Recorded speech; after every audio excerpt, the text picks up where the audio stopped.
Church, listen. This is not in my notes, so I don't know how it's going to come out. I'm warned. So that's my disclaimer right there. It's easy for us to catch somebody in a situation because we can physically point to them. I caught you.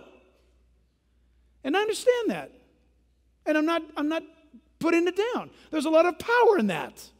It's evidence. It's admissible in court. It all depends on what court you're talking about, though. Cannot God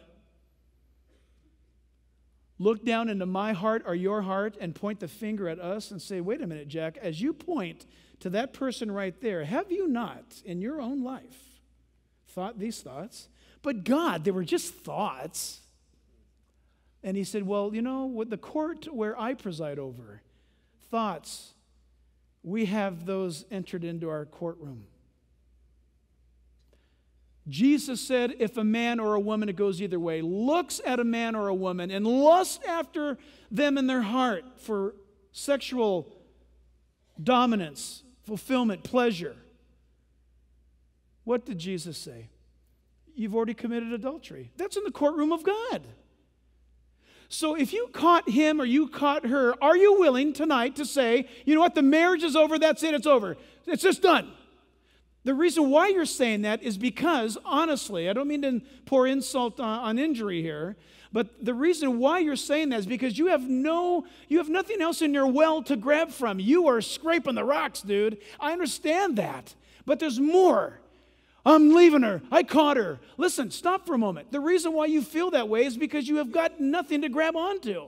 You're grabbing sand and you're pulling it up in your hands and you are responding in the most basic response possible. I understand that. But what if God were to say to you, I want you to love her like I love you.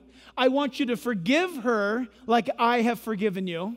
I want you to understand that the thoughts you've had, sir, in your life, or that little peek you took on that website is equal to in my courtroom in relation to what she did. See, you don't want to think that way. You want to think that God grades on a curve, and he doesn't. He's perfectly holy. And what you do in secret, the Bible says, in the day of judgment, that thing will be shouted from the housetops for the world to see. So I want to stress to you tonight, before you throw your marriage away, you need to stop and calm down and realize that God's indictments, if you'll listen, against you are far greater. Because my sin is my sin, and it looks horrible. And my sin put Jesus on the cross. So did yours. So now when I turn and I look at somebody who's in error or in sin or got caught, or the woman caught in the act of adultery, as all of those Pharisees wanted to kill her, Jesus said, okay, you can kill her. You can let those rocks fly. Let's just start with the person who's without sin. So you guys get ready, start throwing your rocks.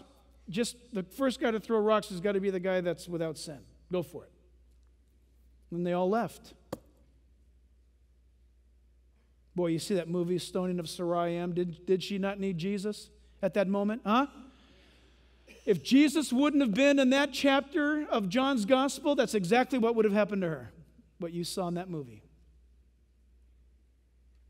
Every person, every one of us needs Jesus.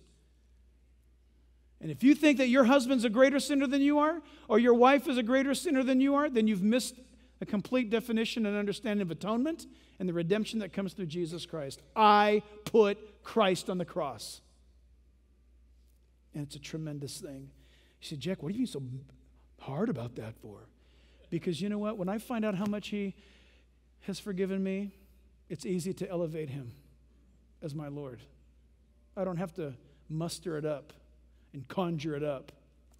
I don't have to play games about it.